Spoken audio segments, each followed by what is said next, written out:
Welcome to Would I Lie to You, the show that sorts the facts from the fibs. On Lee Mack's team tonight, from Good Morning Britain, it's Good Evening, Kate Garraway. And from X Factor to Strictly, it's JB Gill. And on David Mitchell's team tonight, an American comic making her wilty debut, Michelle Wolf. And he is a broadcasting titan, the one and only Jonathan Ross. Hello, thank you. So, to round one, Home Truths, where our panellists read out a statement from the card in front of them. To make things harder, they've never seen the card before, so they've no idea what they'll be faced with. It's up to the opposing team to sort the fact from the fiction. Jonathan is up first. On holiday, I once put on so much weight, I got stuck on a balcony. Please, team. Yeah, I believe that. When was this? This was a few years ago. I was on holiday with my family, and they didn't have interconnecting rooms, so we got rooms side by side. My wife and I and the youngest one in that room and the two other kids in that room, but the balcony at the back, you could go round and get in through the porch doors. So, sorry, there's a balcony that the two rooms share, but it's got a connecting door. No, in the middle, there was a screen. At the beginning of the holiday, to check on my kids, I could slip through the screen. But by the end of the holiday, I got wedged. We weren't meant to be sneaking through, but because I was too lazy to put on clothes to go outside, in my underpants, to check on the room, I tried to squeeze through the gap. Successfully for the first 3 or 4 days. Yeah. But by day 6, no, wedged I was. My wife pulled on one side, no good. My children pulled on the other side, no good. Properly wedged. This happened to Winnie the Pooh. So what had you been eating, and how much of it? Well, actually, this makes it even worse. I was actually on quite a strict diet with my wife, but she'd found a loophole in the diet, and we abused the loophole. What's the loophole? Well, we were on one of those diets where you eat a lot of protein, but there's an hour a day when you can eat what you want. And I think it's meant to be where you can have a little bit of chocolate if you want. Unfortunately, what we did was I was watching the clock, and 5 to the hour, I went to the buffet and I got a bowl of tiramisu, I got a bowl of trifle, I got sweets from the store, and I had all of that, and literally I'd go, now, and we'd start, and we'd eat all. And I got away with it for 3 or 4 days. And are you saying that you got stuck to the point where you couldn't get out either way? I couldn't get out. I think this was the problem, and this was what was wedged in tight. So tight that at the front here, there was railings, and some of the belly had gone out through the railing. So you look like a sort of panini being, like, with the lines. Yes. Could you try a bit of oil and just to squeeze it past? Can I just say, the image is already making me feel sick. Let's not add rubbing oil onto Jonathan's belly. So how did you get out? In the end, we had to get a gentleman who worked at the establishment to come and apply force on my shoulders while my wife tugged on my arm. Were you humiliated? No, well, you've met me. I just don't think excessive tiramisu would have made that much of a difference. In a week. You can put on weight pretty quickly if you're inactive. Right. Number 1. And if you're consuming lots of calories. Number 2. Yes. And if you've just given up on life. So you always go on about how minted you are. You'd have You do, John. he does, doesn't he? He'd have shelled out for a sweet. How long were you there for? A week. Wow. Could have been longer if they didn't get me out. What do you think, JB? We're going true for a lie? No, I think it's a lie. I'm going to say it's a lie. OK, so I'll go live with my team. You I think? won't go live with my team. I don't mean I'm going to go live with my team, no. I will say lie. OK. Jonathan, was it true or was it a lie? I'm not proud of this.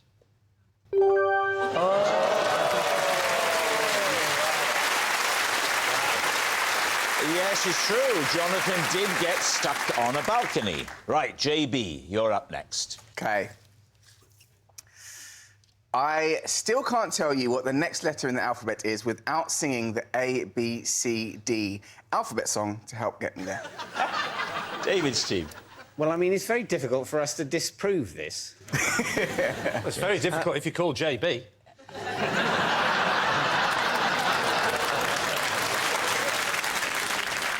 Why don't you sing us the song? A, B, C, D, E, F, G. Stop there. What a lovely voice. Wasn't that the whole standard of the show lifted in that moment? Please give us the whole alphabet.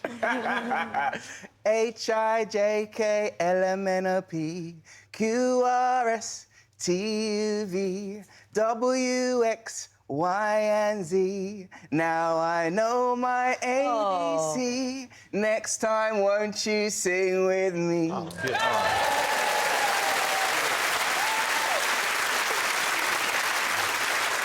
Interesting that you said Z rather than Z, but other than that, I thought it was lovely. Well, it wouldn't have rhymed otherwise, would it? I know, but we're British. OK, what comes after Q? A, B, C, R. OK, what comes after A? You don't have to, not for A. When does this come up in your life? I've got young children. My youngest is 6 now, almost 7. So when they're spelling, they spell it phonetically. As in? A, B, and so on. Oh, so you know it at B, but you don't know it A, B? No, because I didn't learn it like that. And also, you sound a bit strange doing it that way, don't you? No, they don't. Everything's different.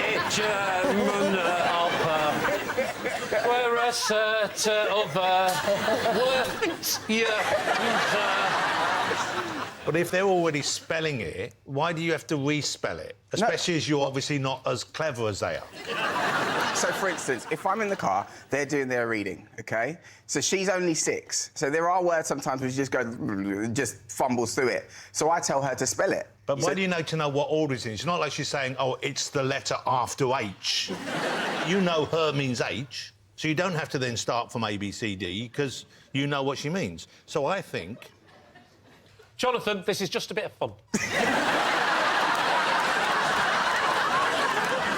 He tries that on me all the time. Whenever you're getting somewhere. The point is, yes, it is supposed to be enjoyable. Yes. I believe sometimes people can get through an episode, but the only thing that sustains it is that we've got to pretend it matters. The quest for truth. You might as well say, we're watching Wimbledon, it goes in the net. Oh, have another go, it doesn't matter, it's only a game. OK, so, Michelle, what do you think? Is he telling the truth? I can't figure out when you would need to know this. I like to think you're a good dad, but it's, you know... But we've no proof. I have no proof of that. I've been with you most of the day. You haven't mentioned your kids once, so... I'm going to say it's a lie. I think it's a lie. Jonathan? I'm going to go with you. I think it's also a lie.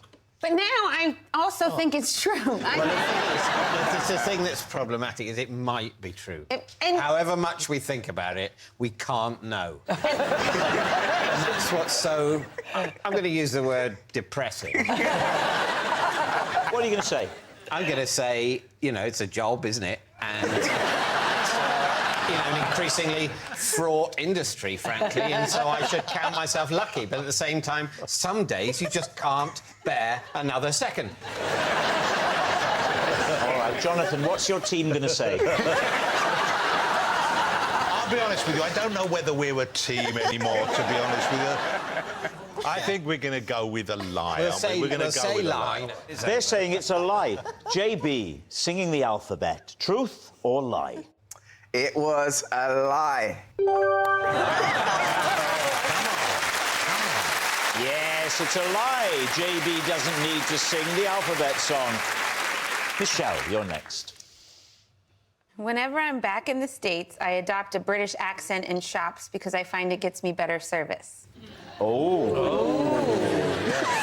How does your British accent go? Well, it's quite nice. It's like this a lot, and I'm very good at it. Somewhere out there, even Dick Van Dyke's touching. I think the brilliance of this is that I'm so good at accents. And I can do all of them. Are you doing it now? Any American shop, that's what you do. If I think it'll get me better service. Would you do it if you needed, like, the service of an ambulance? Would you ring up 911 and do that? Yeah. It's really urgent, so you've got to come quickly. Your British accent needs some work. You're criticising my British accent. This has got weird. I would ring them up. I go, hello. 911. I've been calling 999 this whole time. It's like a radio, isn't it? Drifting in and out of reception. The beginning wasn't bad. Can you do Scottish? Scottish, yeah. Hiya. Oh, yeah. What about Australian? Good day. I put a shrimp on the barbie. That was Scottish, so I think you're doing the one before. Yeah. Can you do Irish? Irish, yeah, I sure. bet this one will be Australian. What great crack. Well, the Irish certainly do like hard drugs. All right. What are we thinking? I think the Americans know that the British have terrible service. Yes. So wouldn't expect good service. I think it's a lie. I think it's quite, think it is, I think it's quite painful for you to try and recreate the British accent. They think it's a lie. Michelle, was it a lie or were you telling the truth? Well, this was definitely a lie.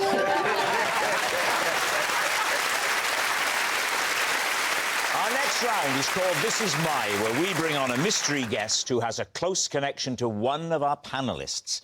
Now, this week, each of Lee's team will claim it's them that has the genuine connection to the guest. It's up to David's team to spot who's telling the truth. So please welcome this week's special guest, James.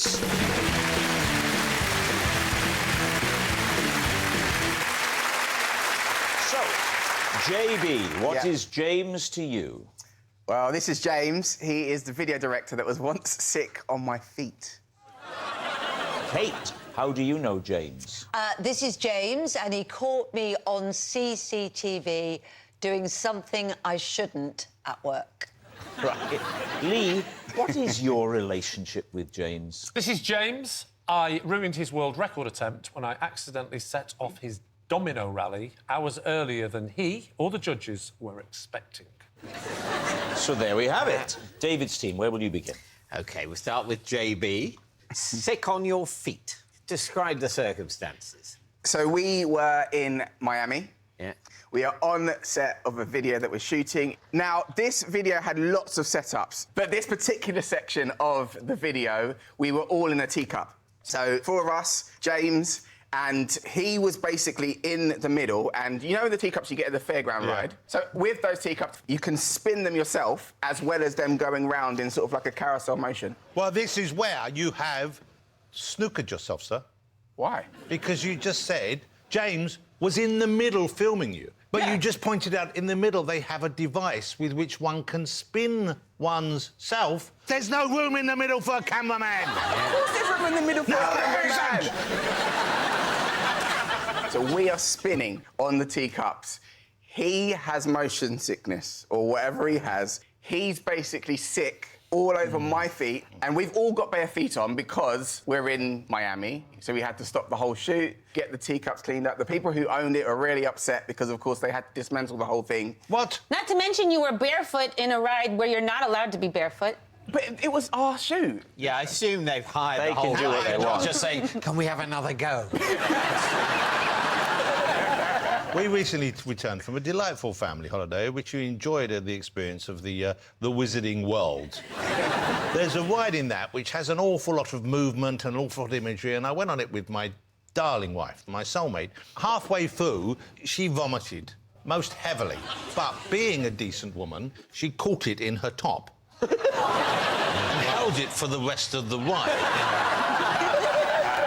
I love your definition of a decent woman. However, they were thrilled because they didn't have to shut down the ride to clean up the vomit, but at no time did they suggest, as you did, sir, they would have to dismantle the ride. How else are you going to clean You it? use a mop. You can't just use a mop. It's a teacup ride. Yes, they don't have to dismantle it. Of course you do. You can't have it sitting there. It would look like a big cup of soup. Who would be that bothered about a little bit of vomit? They'd have to take it apart. I swallowed some of my vomit once on the way home to avoid getting it in a cab and paying the surcharge. He is a decent woman. I'm a decent woman.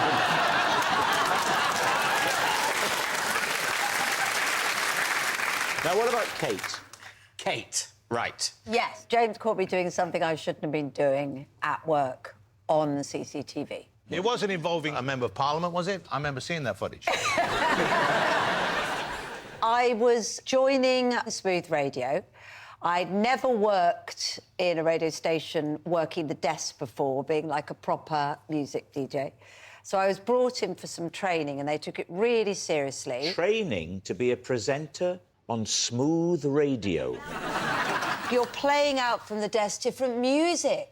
Got to fade things up and down. Anyway, I'd never done it before, and they were trying to keep the fact that I was starting with the station a secret. Yes. So Yes. they put me into a training studio and they put newspaper up at all the windows. It was God. super exciting. Why was it so secretive? Were they worried they were going to lose listeners? Oh, that's not fair, Jonathan. Shame on you. Apologise. I apologise. Come on. They took me in there. Lovely guy was showing me the basics. This is what you fade over. This is what you do to open the mic. So he went out to leave me to have a play, but I had an enormous Hang on. vanilla latte. Ooh, Vanilla is that what you latte. call it? So I brushed my hand across and put the entire thing into the faders. Oh, no. He then comes back. Oh. So I said, I'm really, really sorry. I think I might have spilt a little bit of my drink. A Anyway. little bit compared to, say, the amount of liquid in an oil tanker. Yes. I then find out later that the engineers say that the whole thing was defunct and unusable. And they were so cross, they went and pulled the CCTV footage, identified me, and then James had to come and see me and tell me off. Because James is... He's sort of my boss. I should point out that I am perhaps unfairly placed for this particular story, because I also work for a sister station. I do a show for Classic FM, which is a movie soundtrack show, and often my studio happens to be next door to Kate Garraway's. Ooh. And I have never seen that imposter come in and out of that room in my entire life.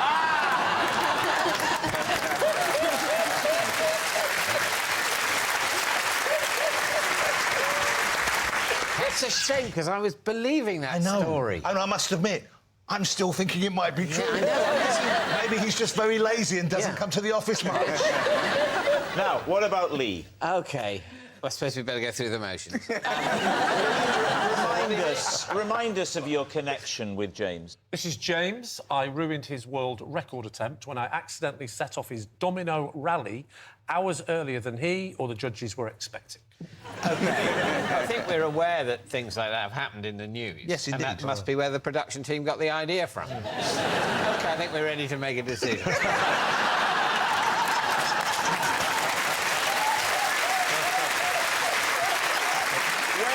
This, Lee? When are we talking about here? I preferred his idea. Was it since the last series? Oh, it's definitely since the last series. I thought it might There's a have reason been, it hasn't cropped up. Yeah. Sorry, where was it again? What building was this in? It was the NEC in Birmingham. NEC in Birmingham, OK. What were you doing there while this was happening? I was doing a piece for the Guinness Book of Records because, as you will know, because it's come up on the show before, I have been in the Guinness Book of Records. Oh, here we go. They were the first people to attempt 1 million. 1 million dominoes? No, 1 million sugar cubes. Yes, 1 million dominoes. What was the previous record? 850,000. I think I'd have gone for about 870,000 myself, but then I'm lazy. I wouldn't have bothered. I don't want to be in the book. But let me ask you. Yeah, but you couldn't because you haven't got any skills like I have at darts. Have you still got that record? No, because I bragged about it on this. The professionals found out and they beat me straight away. That is the true story. Was it your bottom or something, or you're a bit clumsy? No, what had happened is they'd done the feature, I dressed up nicely, forgot I was wearing my winkle pickers. When you say I dressed up nicely, already I know this is a lie. I mean, from anybody else, Jonathan. So you touched one? Well, I did, accidentally with my foot. Yeah. I was looking at my phone, I'd taken a step back, I turned, the shoes were a bit longer than I thought. You know me, I'm never happy unless I've got clown shoes on. Turn around, not that first domino, and that's it. Obviously, I tried to stop it, but I can't help thinking I made more of a mess. If you hit the first one, though, if you just let it go, that would have been fine. You'd have broken the record. No, there has to be judges, though. They hadn't turned up yet. Those guys... Otherwise, what you've done is just laid down loads of dominoes and go, look, if only you'd have been here an hour ago. All I could do was just... For the first few seconds, because there was no one there. No. Because I did the piece to camera, there was an hour to go, and there was no one in the room. Yeah. No one in the room? For a minute, just for 1 minute. Everyone had gone out for a second. Everyone had gone out and just left you alone For 1 with minute. a million dominoes. You see the size of the NEC on a big event day, you'd think it'd be almost impossible to be in a room like that on your own. Yeah. But no, I was... Now, remind us what James has got to do with this story. It's his world record attempt. Right. How did he react when he saw the mess? Do you know how long it had taken him to set it up? How long? I don't know. I was wondering if you did. I'd heard rumours of a month. Right. Not on his own. He had a team. So they closed the centre for a month. No. What they do is they raise the floor and he builds it under the floor. And that particular month, there was a concert on above it. But hang on. Luckily, it wasn't Riverdance. It was... Have you seen the Shiny Shoe Shuffle show? All they do is just shuffle gently on the floor like that. It's all very quiet. And the crowd are all so old they don't even clap. Everything's very still. And it gets built for a month underneath. What's the capacity of the NEC when it's doing a show? It's not that much. It's only about 32,000. Something big like the Shiny Shoe Shuffle show will easily sell a month's worth of gigs with 32,000. You're only looking at a few million people. And, they just come quietly in, watch the Shiny Shoe Shuffle show, go out night after night, and underneath the ground, James and his team are working away, slightly bent over. He came back into the room and he saw the mess you'd made. How did he react? He said a word that I can't say on television because he's Russian and I didn't know what it meant. Right. We need an answer. Is James JB's sickly sidekick, Kate's prying pal, or Lee's raging record breaker? I think it's 50-50, isn't it? We'll rule out Lee. Grudgingly, we'll rule out. And also, let's hope it's not Kate, because that means that Jonathan doesn't talk to the staff at the radio station. Why would I?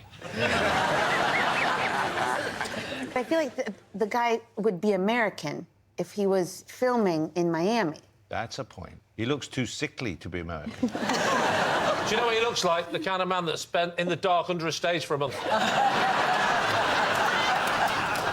Let's just ask, JB, is James American? No. Here's the thing, then. I think that makes me think it is Kate. I don't know. I do feel like a musical group of that caliber could bring over the videographer of their choice. This is when you show your leadership qualities that we've never seen in the past, but we know it in there somewhere. OK, so you think it's Kate? I'm not even saying anything anymore. I want You're not saying anything? I've said more than enough. I think we all agree on that. Michelle, what do you think? I'm a solid Lee. Lee? Right, OK, you want leadership? You want leadership? Yes, OK. All right, let's go over the top towards the guns. JB?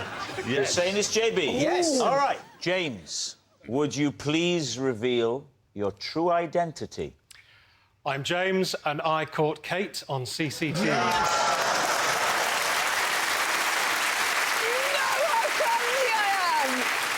Here's the thing. James is Kate's prying pal, and we can see that footage. Oh, no! Now, keep a close eye on the area that we've circled. Oh, my God. Oh, my... And look, watch what she's Look there, that'll sort it out.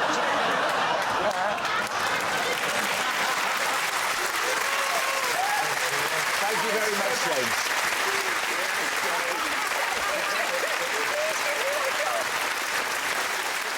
Which brings us to our final round, quick-fire lies, and we start with...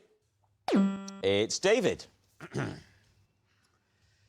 Last summer, I was called in for a chat by the chair of my local tennis club because someone had complained that my grunts were putting them off. Please, team. Your grunts as a player or just someone who hangs around the tennis court? As a player... I've never known you to do anything sporty in all the time I've known tennis. Yeah, I play tennis. Used to play squash. Don't play squash anymore, but I still play tennis. Wow. Is it on the serve or every shot? I think I'm probably more conscious of it on the serve. Let's be honest, it gets louder when I've been playing for, I'd say a few hours, but I mean a few minutes. Could you give us an example of the grunt? Take the stage, please. They just Now... think, if we do all this visual stuff, we'll never make the conversion to radio. So a serve first of all. I'm bouncing the ball. OK, like this. The ball's in the air and... Oh! Oh, that's quite something. Impressive serve, young man. I think it might have gone. OK, the ball's hit back to the backhand. Yes. That's my weaker side. I do a single-handed backhand because, unlike a lot of professionals, I'm not a cheat. Oh, I'm sorry, but... No. I've not heard any grunting. I've heard, if you don't mind me saying, quite feminine screaming. I want you to be more grunty and less screamy. All right. Shall I do it? Hang on. Shall I do it with a tennis move? Maybe I'll do it with a little volley. And now a forehand. A bit came out. Yes, I saw. Hey, David, tell me about it. Thank you. You said you were hauled in. Talk us through that. I don't know who complained. To this day, Right. I don't know who complained. But I was... Are you in the same tennis club as Jonathan? Well, not anymore. I had to move because of the noise. So what are we thinking, JB? I think it's a lie. Because? Well, you've known David a lot longer than I have. Oh, yes. And the fact that you don't associate him with playing sport, for me... I don't associate him with movement. I think it's a lie. I think it is, probably. They think it's a lie, David. A lie? A lie. What I just said? Yes. Yes!